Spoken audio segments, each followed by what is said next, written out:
요한계시록 3장 1절 말씀 우리 함께 읽으시겠습니다. 사대교회의 사자에게 편지하라. 하나님의 일곱 영과 일곱 별을 가지신 이가 이르시되 내가 내 행위를 아노니 내가 살았다는 이름은 가졌으나 죽은 자로다. 너는 살아있다는 이름은 있으나 실상은 죽은 것이다. 살았다. 생동력과 생명력이 있다라는 그런 명성이 있었지만은 실제적으로는 영적으로는 죽어가는 비실비실한 그런 교회였다라는 것입니다. 이 말씀을 읽으면서 어찌 저의 상황과 우리 교회에 적용하지 않을 수 있겠습니까? 제 가슴이 철렁했습니다. 제 가슴이 두려웠습니다. 성령께서 제 마음을 찌르셨습니다. 과연 우리 교회는 영적으로 살아있는가? 그리고 나는 지금 영적으로 살아있는가? 교회가 당연히 살아있어야 되고 그렇지만 겉으로는 그럴싸하게 보일 수 있거든요. 뚜껑을 열어보니까 속으로는 영적으로 죽어가고 있는 것이 아닌가, 비실비실한 것이 아닌가, 헐떡헐떡대면서 겨우 신앙생활하는 것이 아닌가. 정말 우리 교회가 우리가 영적으로 살아있는가 질문할 수밖에 없었습니다. 우리 창의교회가 어떤 교회인데 여러분도 누가 창의교회는 영적으로 살아있습니까? 영적으로 죽은 거 아닙니까? 질문하면 굉장히 자존심 상하지 않겠습니까? 그래도 우리 교회가 꽤 괜찮은 교회라고 여러분 생각하지 않으십니까? 영적으로 죽었다니요. 그런데 솔직히 우리 교회가 영적으로 완전히 죽었습니다 라고 생각하지 않습니다. 우리가 그렇게 말할 수 없지만 그렇다고 해서 또 우리 교회가 지금 막 생명이 그냥 팔팔 넘치고 그냥 확실히 영적으로 살아있습니다 100% 막 목숨 걸고 말할 자신도 없습니다. 완전히 죽은 것도 아니지만 그렇다고 완전히 살아있는 것도 아니라는 것이 아마 솔직한 대답일 것입니다. 그래서 그 중간이겠죠. 완전히 죽은 것은 아니지만은 그래도 우리가 더 살아날 수 있는, 영적으로 깨어날 수 있는 그런 상황이 아닌가 생각합니다. 그렇다면 우리는 어떻게 해야 될까요? 예수님께서 주신 처방전을 따르면 됩니다. 그 처방전을 우리 세번역으로 함께 같이 읽으시겠습니다. 깨어나라. 그리고 아직 남아있지만 막 죽어가는 자를 굳건하게 하여라. 나는 내 행위가 나의 하나님 앞에서 완전하다고 생각하지 않는다. 그러므로 내가 그 가르침을 어떻게 받고 어떻게 들었는지를 되새겨서 굳게 지키고 되게 하여라. 만일 내가 깨어있지 않으면 내가 어디까지 올 것인데 어떻게 내가 영적으로 깨어있지 않으면 예수님께서 언제 오실지 준비할 수 없다라는 것입니다. 영적으로 깨어나라. 죽어가는 자들을 붙들어서 다시 살려라. 그래서 지난 화요일 새벽에 이 말씀을 받고 제가 기도하는 중에 하나님께서 이런 마음을 주셨습니다. 성도들에게 연락해서 불러서 같이 기도해라. 목자들에게 SOS를 쳐라. 그래서 제가 카톡 메시지를 보냈습니다. 우리 다 함께 나와서 기도합시다.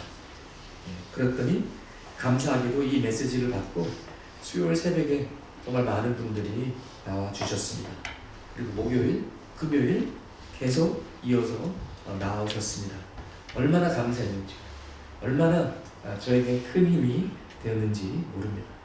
금요일 저녁에는 많이는 못 나오셨지만 특별히 시간을 쪼개서 나오신 분들이 계셨습니다. 어떤 분은 감기에 걸리고 막 아프고 힘든데도 나오셨습니다. 그것도 멀리서 오셨어요. 그래서 그거를 보고 제가 감동을 받았습니다. 우리 교회는 아직도 하나님께서 남겨주신 신실한 자들, 구루터기 같은 자들, 기도하는 자들이 남아있구나. 그래서 우리 교회는 아직 소망이 있는 줄 믿습니다. 할렐루야. 아멘. 또 3절 말씀에 그러므로 내가 그 가르침을 어떻게 받고 어떻게 들었는지를 되새겨서 기억하고 굳세 지키고 회개하여라 이렇게 말하고 있습니다. 우리가 처음 주님을 믿고 사랑했던 첫사랑으로 돌아가야 됩니다. 우리가 예수님을 처음 믿으면서 주님 한 분이면 충분합니다. 주님 저를 구원해 주셔서 너무나도 감사합니다. 이제 평생 주님만을 사랑하겠습니다. 평생 주님만을 따르겠습니다. 그렇게 서원하고 결단하고 기도했던 그 시간을 기억하고 그 헌신으로 돌아가야 합니다. 창일교회는 어떤 가르침을 받았습니까? 창일교회 하면 떠오르는 말들이 있습니다. 이거 모르면 창일교회 교인이라고 할 수 없습니다. 간첩입니다. 온 지 얼마 안 됐거나. 뭐죠? 창일교회 초대교회 영성, 곧 오실 예수 그리스도를 준비하는 거룩한 신부 같은 교회.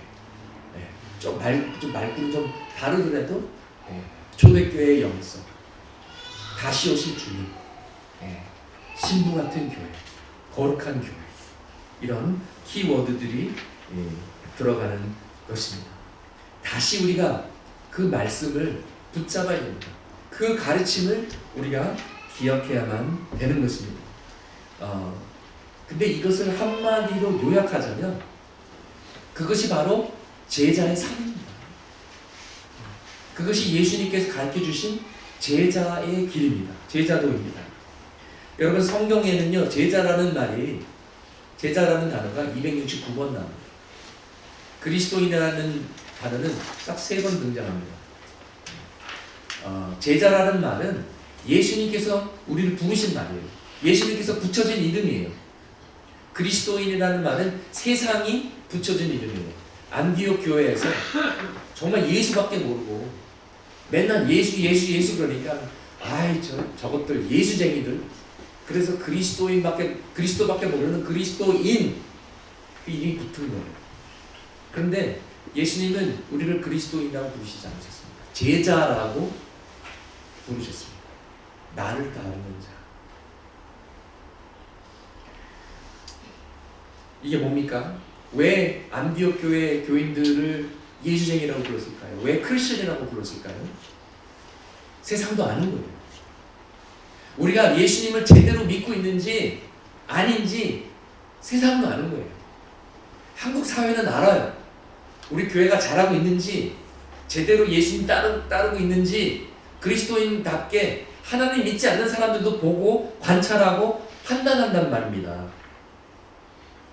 우리가 하나님 나라 제자훈련 성경 공부 때 배운 것처럼 한국 사회가 기독교를 거부하는 가장 큰 이유는 신앙과 삶의 불일치입니다. 또 목사님들 조사해 보니까요, 목사님들 자신도 자신의 교회 교인 80%가 신앙과 삶이 일치 않다고 판단했습니다. 목사님들조차. 다시 말해서 한국에 교회 나가는 사람들은 많은데 예수를 따르는 제자들은 드물다라는 말입니다. 밖에 나가면, 특별히 저녁에 보면 빨간 교회 십자가들이 많고, 남산타워에서 보면은 여기저기 교회가 많이 보이는데, 건물은 보이는데 진작 예수 그리스도를 따르는 사람들이 지고 가는 십자가는 잘 보이지 않는다는 것입니다. 여러분, 맥도날드 햄버거 식당이요, 전 세계에 36,000개가 있다고 합니다. 그런데 대한민국의 치킨은 전 세계에 있는 맥도날드보다 더 많습니다. 37,000개 플러스 마이너스라고 합니다. 그리고 골목마다 하나 두 개씩 있는 편의점은 그거보다 조금 많은 4만여 개입니다. 그런데 개신교 교회가 몇 개인지 아십니까? 전 세계에 있는 맥도날드의 숫자보다도 더 많고요, 치킨집보다도 더 많고요, 편의점보다도 더 많은 55,000여 개입니다. 참고로 대한민국의 유치원, 어린이집, 초등학교, 중학교, 고등학교 다 합쳐도 2만 개밖에 안 돼요.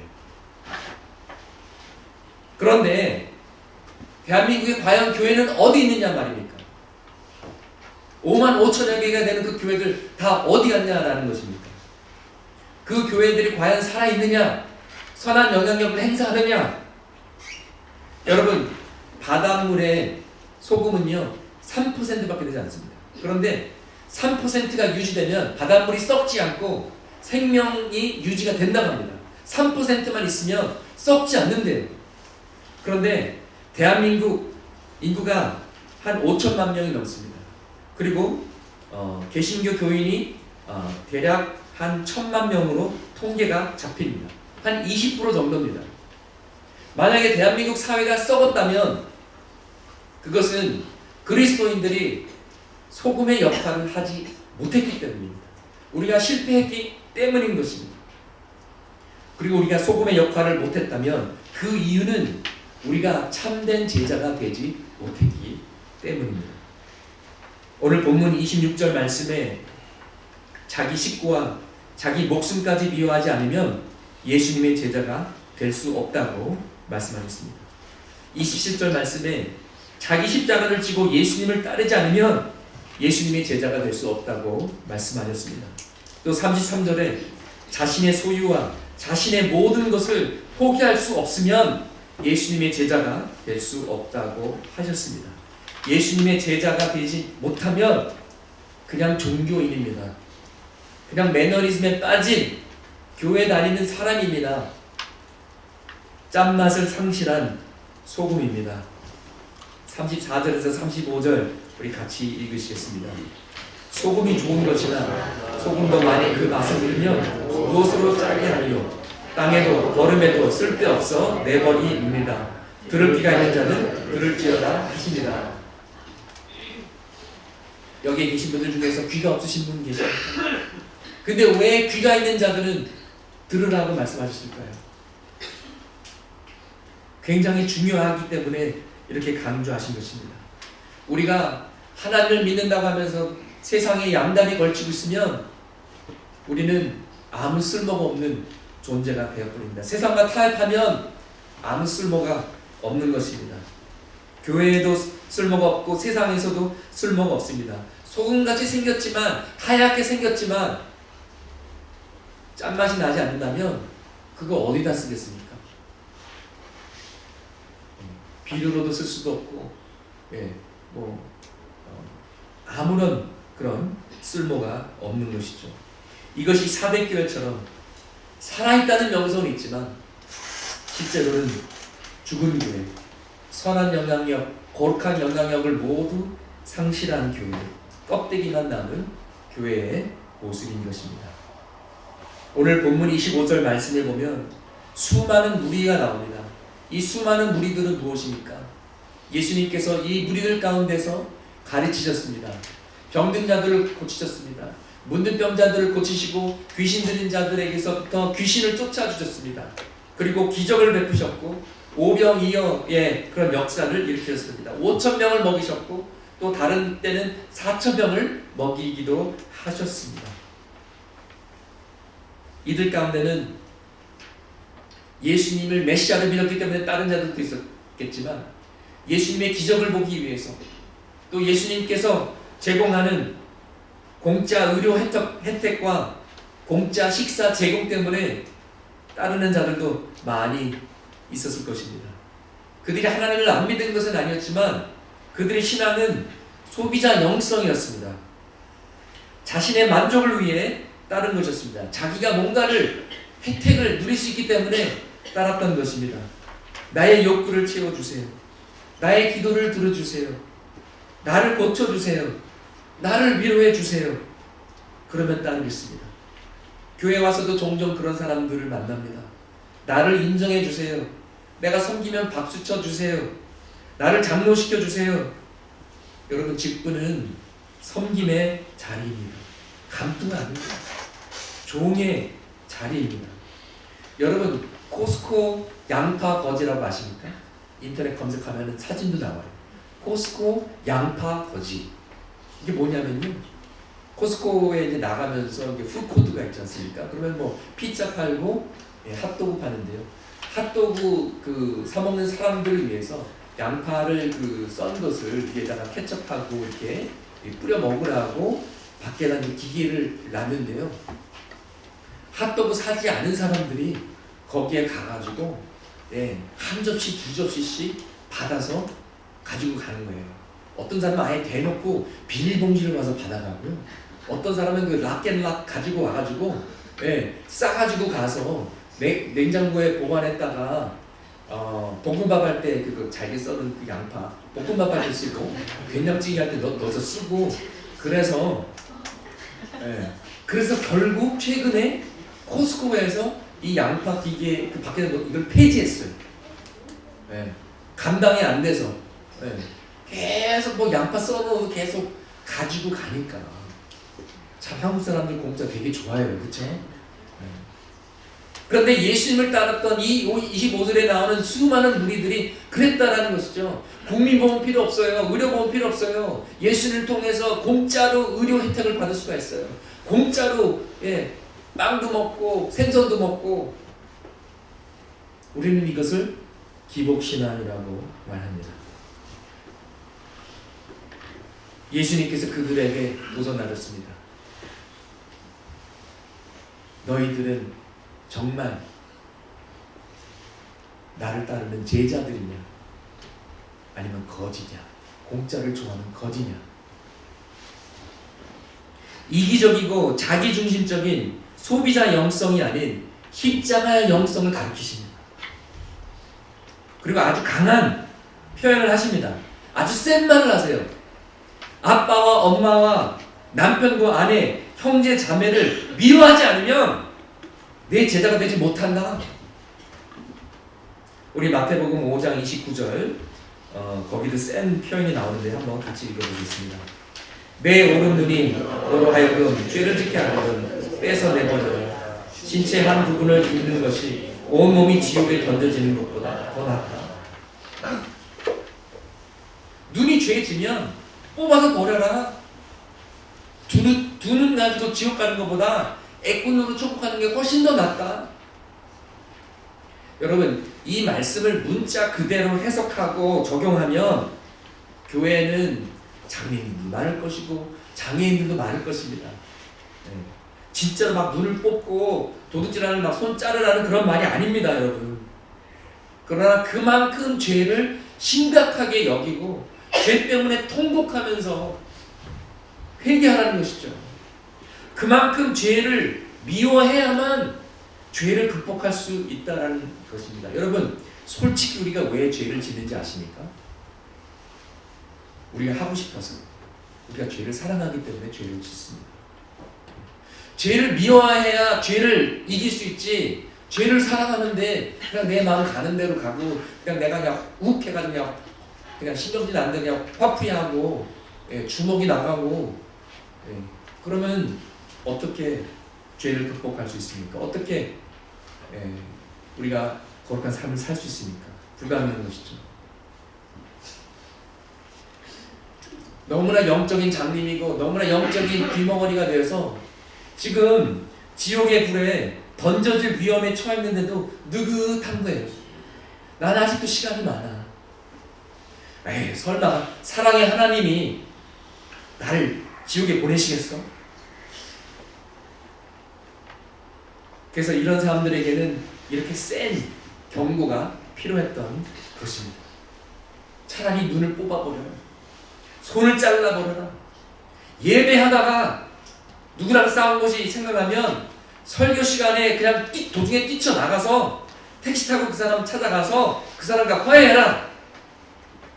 그리고 와서 예배를 드려야 그것이 진정한 예배지. 그냥 몸만 여기 있다고 그게 무슨 의미가 있냐? 우리가 이런 예수님의 가르침을 통해서 느껴지는 것은요, 예수님의 열정이에요. 예수님의 간절한 일. 제발 지옥에 가지 말아라. 왜 그렇게 지옥에 가려고 애쓰냐? 절대로 안 된다. 지옥에 가면 절대로 안 돼. 죽어도 안 돼. 죽어도 못 보내. 차라리 내가 죽지. 그리고 진짜 예수님이 죽으셨어요. 차라리 우리 대신 지옥의 고통을 겪으셨어요. 그렇게까지 우리를 사랑하시고 경고하시고 말리시고 가르치신 것입니다. 솔직히 우리에게 뭐가 더 급합니까? 전도하는 것이 더 급합니까? 아니면 내 스케줄이 더 급합니까? 솔직히 내 일이 더 바쁘죠. 전도는 내일 해도 되고 다음 주에 해도 되고 내년 해도 되잖아요. 그러다 보니까 자꾸만 전도와 복음의 일은 미뤄지는 거예요. 지금 지옥의 불이 활활 타오르면서 우리가 사랑하는 사람들, 지인들, 그들의 생명을 위협하지만 그런 긴박한 상황을 우리가 자꾸만 잊어버리는 거예요. 절대로 안 돼! 라는 이런 절실함이 없어지는 거예요. 여러분, 가장 큰 계명이 무엇입니까? 우리 한번 같이 읽어보시겠습니다. 마태복음 22장입니다. 선생님, 율법 중에서 어느 계명이 크니까? 예수께서 이르시되 내 마음을 다하고 목숨을 다하고 뜻을 다하여 주 너의 하나님을 사랑하라 하셨으니 이것이 크고 첫째 되는 계명이요 둘째도 그와 같으니 내 이웃을 내 자신같이 사랑하라 하셨으니 이 두 계명이 온 율법과 선지자의 강령이니라. 세번역은 이 두 계명에 온 율법과 예언서의 본뜻이 달려있다. 다시 말해서 하나님 사랑, 이웃 사랑이 성경 전체의 핵심이다, 이런 뜻입니다. 근데 여러분, 우선순위가 있습니다. 하나님을 사랑해야 이웃도 제대로 사랑할 수가 있는 것입니다. 그래서 오늘 26절 말씀은 부모를 미워하라는 말이 아닙니다. 십계명 5번째 명령이 무엇이죠? 부모를 공경하라. 그리고 예수님께서 서로 사랑하라. 내가 너희들 사랑하는 것 같이 너희들도 서로 사랑하라. 그리고 원수까지도 사랑하라. 이렇게 가르치신 예수님께서 갑자기 식구들을 미워해라. 그렇게 가르치셨겠습니까? 하나님을 최고로 사랑해서 다른 사람을 사랑하는 그 사랑이 비교적으로 미워하는 것 같이 보이는 것입니다. 우리 창의교회 빌딩이 6층이나 되지만 롯데타워에 비교하면 롯데타워 꼭대기에 가서 내려다보면은 1층 단층처럼 보이는 것과 같다라는 것입니다. 마태복음 6장 24절 같이 읽어보시겠습니다. 아무도 그 주인을 섬기지 못한다. 한쪽을 미워하고 다른 쪽을 사랑하거나 한쪽을 중히 여기고 너희는 하나님과 재물을 아우러 섬길 수 없다.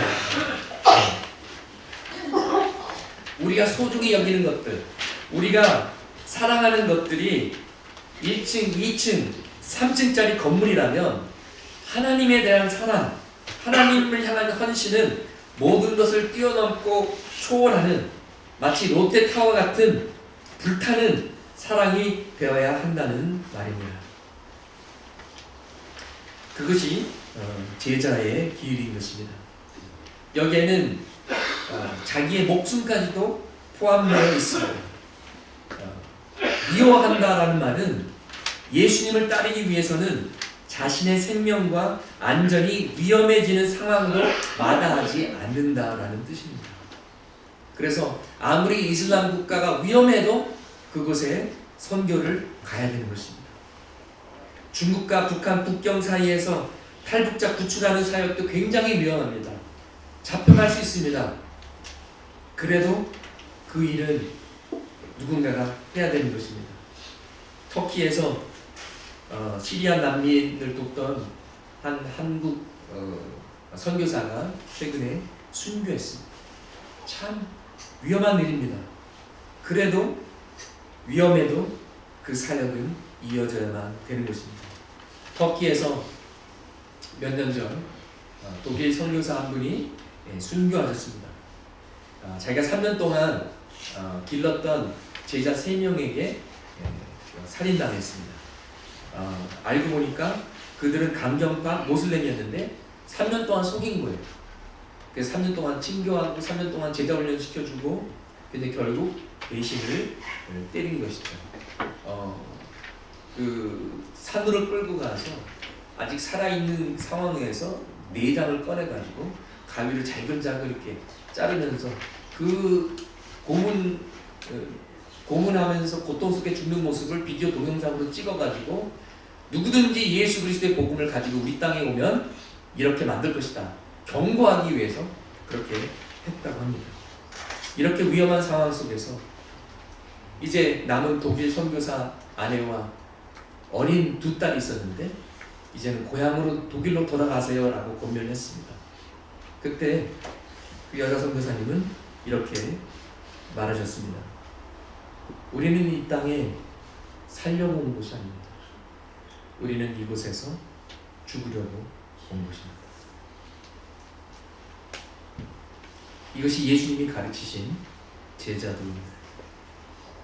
누가복음 9장에 보면 베드로가 주님은 살아계신 하나님의 아들입니다. 메시아입니다 라고 고백하는 장면이 나옵니다. 그리고 바로 예수님께서 자신이 십자가를 질 것을 미리 말씀해 주시고 제자가 되려면 너희도 십자가를 지어야 한다고 말씀하십니다. 제자가 스승을 따라가는 사람이라면 예수님께서 십자가를 지셨다면 제자도 십자가를 지어야 되는 것이 논리적으로 맞는 것입니다. 우리 누가복음 9장 20절에서 25절 함께 읽으시겠습니다. 예수께서 이르시되 너희는 나를 누구라 하냐? 베드로가 대답하여 이르되 하나님의 그리스도시니라 하니 경고하사 이 말을 아무에게도 이르지 말라 명하시고 이르시되 인자가 많은 고난을 받고 장로들과 대제사장들과 서기관들에게 버림받아 죽임을 당하고 제3일에 살아나야 하리라 하시고 또 우리에게 이르시되 아무든지 나를 따라오려거든 자기를 부인하고 날마다 제 십자가를 지고 나를 따를 것이니라. 누구든지 제 목숨을 구원하고자 하면 잃을 것이요 누구든지 나를 위하여 제 목숨을 잃으면 구원하리라.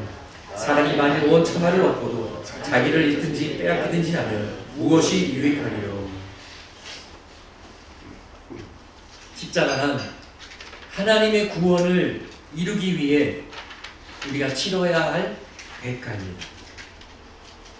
예수를 믿는다고 집에서 쫓겨나고 예수를 믿기 때문에 직장에서 불이익을 당하거나 잘린다면 그것은 십자가입니다.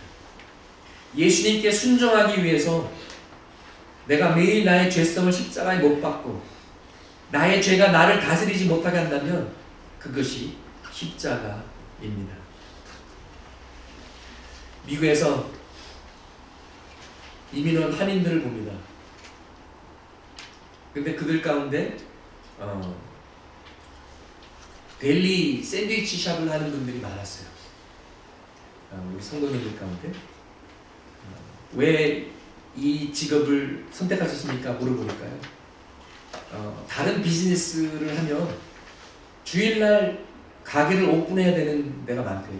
그런데 이 델리샵을 하면 주일날은 문 닫을 수 있다는 거예요. 그럼 월요일부터 토요일까지 빡세게 일합니다. 뭐 식당 해보신 분들은 아시겠지만 식당 일은 굉장히 어려워요. 피곤해요. 그래도 주일날은 온전히 주님께 바칠 수 있다. 주일날은 교회 가서 예배 드릴 수 있다. 그래서 다른 돈을 더 많이 버는 잡이 있더라도 그것은 마다하고 그 직장을 선택하신 거예요. 그것이 십자가입니다. 내가 주님께 더 가까이 나갈 수 있다면 잠자는 시간이 부족하지만 그 잠자는 시간을 쪼개서 이른 새벽에 일어나서 새벽 제단을 지킨다면 그것이 십자가예요. 어떤 분은 이사가서 집이 교회에서 좀 멀어졌지만 창일교회 새벽기도 시간을 너무나 사모해서 새벽 4시에 일어나서 버스를 2번 갈아타고 1시간 걸려서 오신 분이 계셨어요. 그분이 우리가 사랑하는 김세승 집사님이세요. 여러분, 하나님께서 암을 깨끗하게 제거하시고 온전히 치유하시도록 기도해 주시기 바랍니다. 주님께서 나를 위해서 십자가를 지시고 주님께서 나를 위해 수치를 당하시고 주님께서 나를 위해 죽으셨는데, 그렇다면 우리도 주님을 위해 죽는 것이 맞습니다. 그래야 계산이 맞죠. 합리적인 것입니다. 근데 우리가 죽기까지 사랑해야 되는 것이 맞는데 하나님께서 우리 대부분은 죽지 말고 살아서 예수님을 따르라고 합니다. 뭐 못할 건 뭐 있습니까? 로마서 12장 1절 말씀 세 번역으로 함께 읽으시겠습니다. 형제자매 여러분, 그러므로 나는 하나님의 자비하시는 분이고 여러분에게 권합니다. 여러분의 몸을 하나님께서 기뻐하실 거룩한 산 제물로 드리십시오. 이것이 여러분이 드릴 합당한 예배입니다. 개역개정 성경은 이것이 여러분이 드릴 영적 예배라고 번역하는데요. 좀 아쉽게 번역이 되었습니다. 세 번역이 좀 더 원어에 가깝게 번역을 했는데요. It is your reasonable service. 헬라어 원어에 나오는 단어는 라직이라는 단어예요. 라직고, 논리적이다, 합리적이다. 로마서 1장에서 11장까지 하나님께서 우리에게 베푸신 사랑, 하나님께서 우리에게 보여주신 은혜, 우리를 위해서 십자가를 지시고 우리가 하나님의 원수였는데 하나님의 자녀로 된 이 놀라운 구원, 1장에서 11절까지 줄줄줄 이야기하고 있습니다. 그리고 12장에 와서 그렇다면 하나님께서 당신들을 위해서 이렇게까지 희생하시고 이렇게까지 사랑을 부어주셨는데 그럼 이제 어떻게 살 거냐? 당신의 삶 전체를 살아있는 예배로, 산 제사로 하나님께 드려라. 그것이 합리적인 결과요, 논리적으로 맞는, 계산적으로도 맞는 행동이다. 바로 그런 뜻인 것입니다. 여러분, 누가 여러분에게 점심을 10번 사주면 적어도 한 번쯤은 내가 쏘는 것이 예의예요. 아니, 저쪽에서 2번 사면 내가 2번 사야 계산이 맞죠. 그것이 합리적인 거예요. 여러분, 결혼하면요, 신랑 신부가 대부분 부모를 떠나요. 집을 떠나요. 핏줄도 아니고 친척도 아니지만 사실 따지고 보면 남남이지만 사랑했기 때문에 같이 살아요. 아기도 낳아요. 남편이 이사 가면 아내도 따라가요. 아내가 이사 가면 남편도 따라가요. 당연한 거예요. 합리적인 거예요. 또 멀리 이사 갈 때도 있어요. 외국으로 이사 갈 때가 있어요. 이민 가도 따라가요. 저도 81년에 부모님이 이민 갔을 때 따라갔어요. 그게 놀라운 게 아니었어요. 당연한 거였어요. 합리적인 거였어요. 그런데 왜 예수 그리스도와 결혼한, 예수 그리스도의 신부된 우리가 주님께서 중국으로 말하면 왜 안 가려고 그래요? 그게 뭐 이상해요? 그게 뭐 대단한 거라고? 당연한 건데, 합리적인 건데, 정상적인 건데, 우리가 주님과 결혼하면 부모를 떠나기도 해요. 집을 떠나기도 해요. 창세기 12장 1절에서 하나님께서 아브라함에게 너는 너의 본토 친척 아비집을 떠나 내가 내게 지시한 땅으로 가라 하셨던 것처럼 주님을 따라서는 어디든지 가는 거예요. 때로는 좀 멀리 가기도 해요. 외국으로 가기도 합니다. 제 아내처럼 미국으로 이민 가서 40년 살다가 남편 따라, 하나님 따라 한국에 들어와 보니 8살 때 태어났다는 한국과는 완전히 달라져 있는 거예요. 10년이면 강산으로 변한다고 그러는데 강산이 4번 변했잖아요. 강산이 사라진 거죠. 거기 이제 아파트 들어갔죠. 무릇 내게 오는 자가 자기 부모와 처자와 형제와 자매와 더욱이 자기 목숨까지 미워하지 아니하면 능히 내 제자가 되지 못하고. 그래서 저는 늘 저 부모님께 죄송해요. 양가 부모님 다 미국에 계시거든요. 제가 제일 두려워하는 것이 새벽에 걸려오는 전화예요. 혹시라도 아프셔서 병원에 입원하셨거나 안 좋은 소식이면 어떡하나.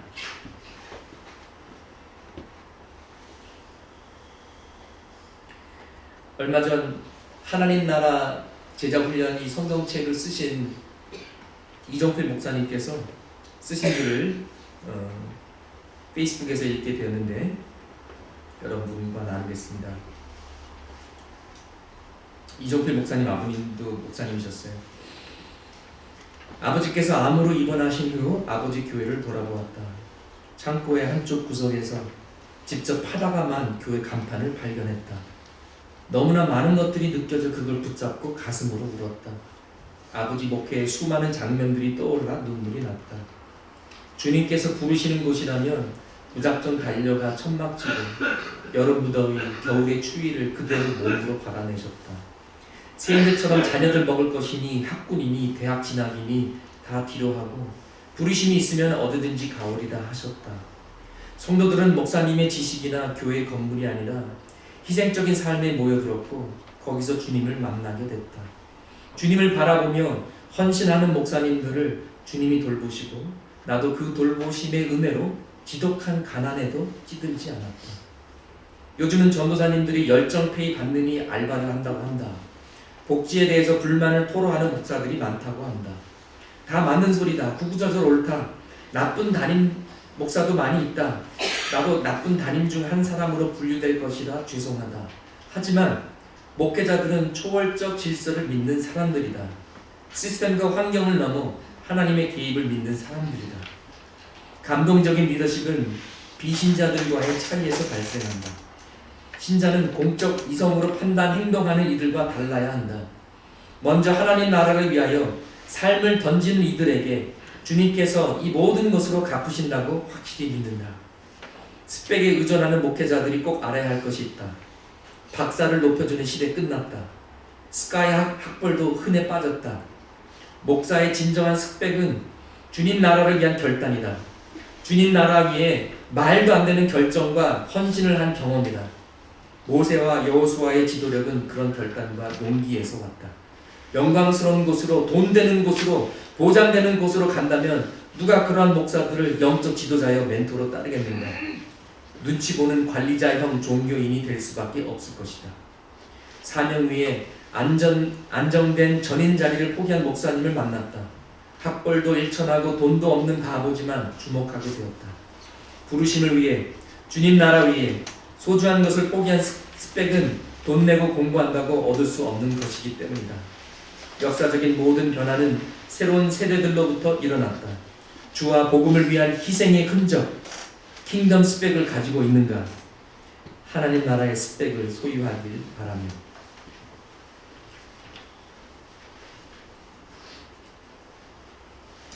디에트릭 본 히퍼라는 독일 신학자요 목사님이 계셨습니다. 나치 저머니의 히틀러를 대항했던, 그러다가 순교한 그런 목사님인데 제자도 디사이플십이라는 책을 썼습니다.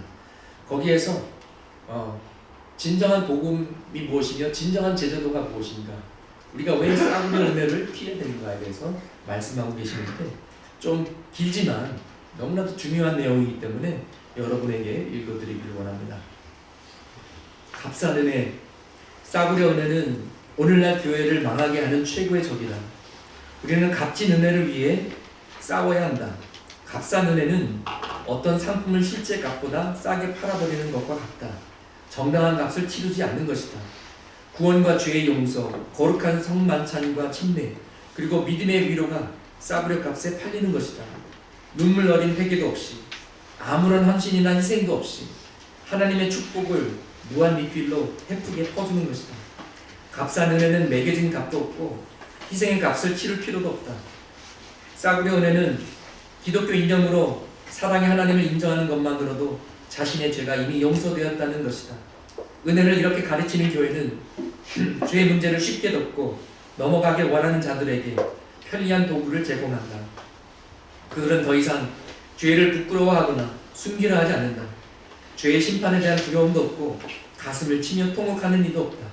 사람들은 눈물로 죄를 뉘우치거나 죄로부터 벗어나기를 바라지 않고 그저 값싼 은혜로 그들의 죄를 정당화하고 용서받았으니 괜찮다고 스스로 위로하고 있는 것뿐이다. 값싼 은혜는 살아있는 하나님의 말씀을 부인하는 것이다. 값싼 은혜는 죄인의 변화 없이 죄의 죄책감만 아픔을 덜어주는 진통제와 같다. 죄인을 의롭게 하지 못하고 죄의 부작용만 치료해주는 것이다. 죽을 병에 걸린 환자에게 아픈 수술이 필요 없다고 말한다. 회개하고 마음을 찢고 생각을 바꿀 필요가 없다고 말한다. 하나님의 은혜가 모든 것을 다 해결한다고 거짓 선지자들은 말한다. 아무것도 바꾸지 않아도 되고 자기 마음대로 살아도 된다고 은혜는 자유라고 말한다. 싸구려 은혜는 회개 없는 용서를 설교하는 것이요, 교회 공동체에 제자 훈련 없이도 침례를 주는 것이요, 죄의 고백도 없이 참여하는 성만찬이다. 값싼 은혜는 순종이 없는 은혜, 십자가 없는 은혜, 희생이 없는 예배, 살아계시고 인간이 되신 예수 그리스도가 없는 은혜이다. 그러나 진정한 은혜는 비싸다. 값진 은혜는 밭에 숨겨진 보물과 같다. 사람이 그것을 발견하면 다시 감추어 두고 기뻐하며 돌아가 가진 것을 다 팔아서 그 밭을 산다.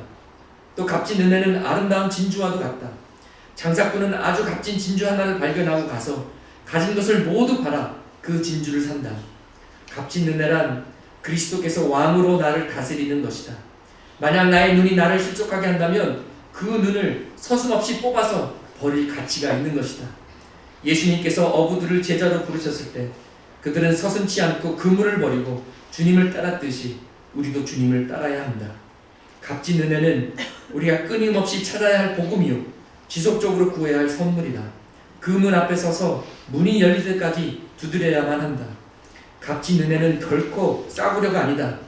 왜냐하면 하나님의 부르심은 우리가 모든 것을 다 버리고 주님을 따르라고 명하시기 때문이다.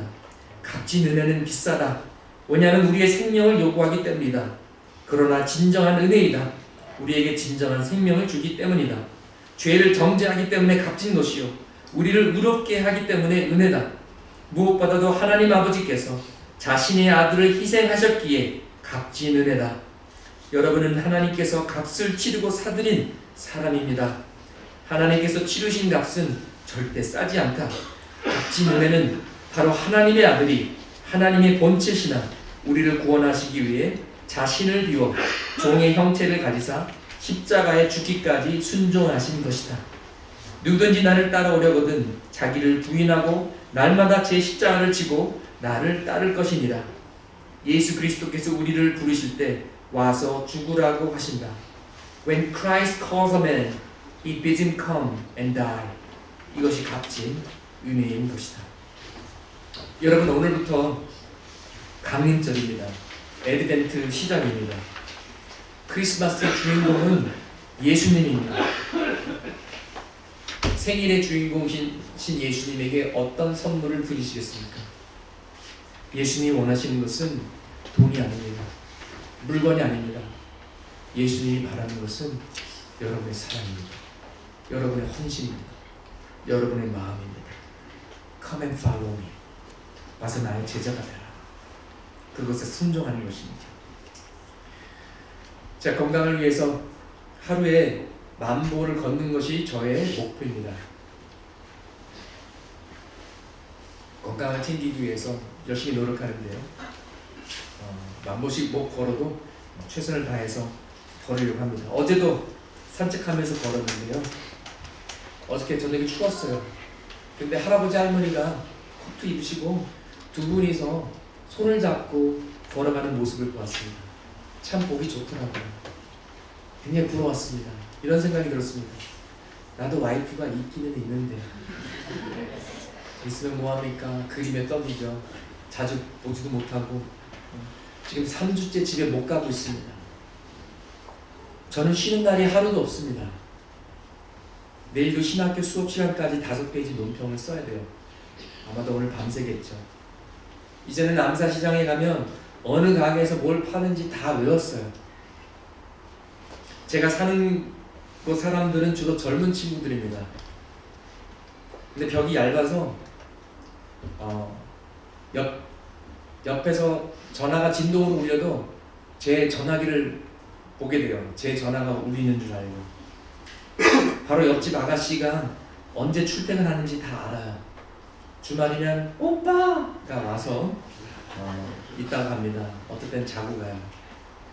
주말이 되면 저는 설교 준비하고 옆에서는 오빠 하고 같이 이제 시간 보내고 왜 이렇게 삽니까? 왜 이렇게까지 해야 되나? 그래야 하나님의 나라가 있다는 말이기 때문에 주님께서 저보고 가라고 하셨기 때문에 왔습니다. 미국에서 한국에 들어가느냐 마느냐 이 결정이 저희 가족에게 쉬운 결정이 아니었습니다. 시간이 필요했습니다. 기도가 필요했습니다. 헌신이 필요했습니다. 아직 제 아내가 고민하고 있을 때 가장 먼저 반응했던 사람이 제 딸입니다. 그리고 이렇게 담대하게 얘기했습니다. 아빠, 엄마, 하나님이 가라고 하시면 가야 되는 거 아니에요? 근데 한국에 들어와서 저희 딸이 제일 많이 고생했어요. 여러분의 간증 들어서 아시지만 저희가 살던 캘리포니아 얼바인은 내일 온도가 20도까지 올라갑니다. 그리스입니다. 가고 싶습니다. 그런데 안 갑니다. 왜냐하면 하나님께서, 예수님께서 저를 부르신 곳은 얼바인이 아니라 청원동이기 때문에. 나를 위해 뻘거벗고 십자가에서 죽으신 주님을 위해 우리가 뭘 못하겠습니까? 어딜 못 가겠습니까? 중국으로 가라 그러면 가야죠. 영국으로 가라 그러면 가야죠. 일본으로 가라 그러면 가야죠. 여러분, 교회 나가기 위해서 2시간 운전하는 거 아무것도 아닙니다. 저도 오늘 집에 가게 되면 2시간 정도 걸려요. 주일날 저녁 시간이면 2시간 더 걸릴 때도 있어요. 기도회에 나오기 위해서 1시간. 이게 대단하죠. 근데 사실 여러분, 서울에서 서울 가는데 1시간 걸려요. 매일 1~2시간씩 걸려서 출퇴근하는 사람들도 많아요. 수두룩해요. 그렇게 대단한 건 아니에요.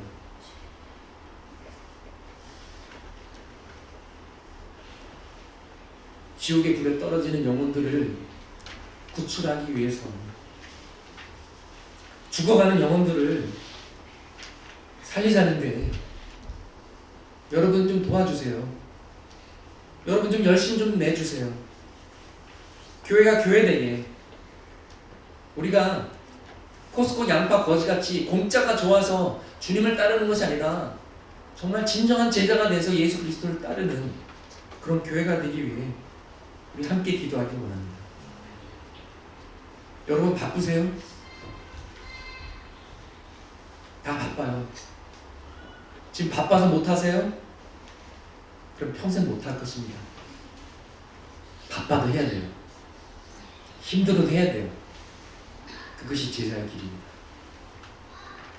전도하기 쉽게, 또 다음 세대도, 초신자도 성경을 읽고 쉽게 이해하도록 세번역 성경으로, 공예를 때는 세번역 성경으로 바꿉니다.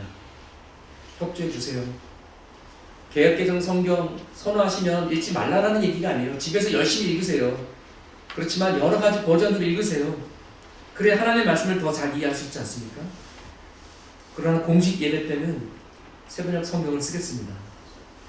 다음 세대를 위해서 그렇게 가야 돼요. 전도하기 위해서 그렇게 가야 돼요. 여러분은 제자이십니까? 여러분은 진짜이십니까? 여러분은 지금 십자가를 지고 주님을 따르고 계십니까? 우리 모두 진정한 제자가 되기를 소망합니다. 여기에는 하나님의 위로가 필요하신 분들도 있습니다. 근데 여러분, 죽을 병에 걸린 사람한테는요, 괜찮아 그런 위로가 처음에는 조금 위로가 될지 모르지만은 나중에는 별 도움이 안 되지 않습니다. 역설적인 짐인데요, 지금 나는 이런 센 메시지보다는 나는 하나님의 사랑과 은혜와 격려와 위로의 메시지가 필요해. 근데 여러분이 제자로 헌신하시면 역설적으로 거기서 치유와 격려와 위로를 받게 되십니다. 진정한 자유를 누리게 되십니다. 올인해보세요.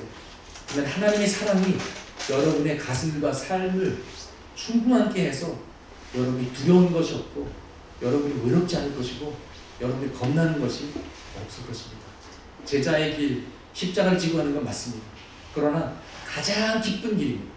가장 축복받는 길이 제자의 길임을 믿습니다. 이 시간 우리 함께 기도하시기 원합니다. 우리 기도할 때, 주님,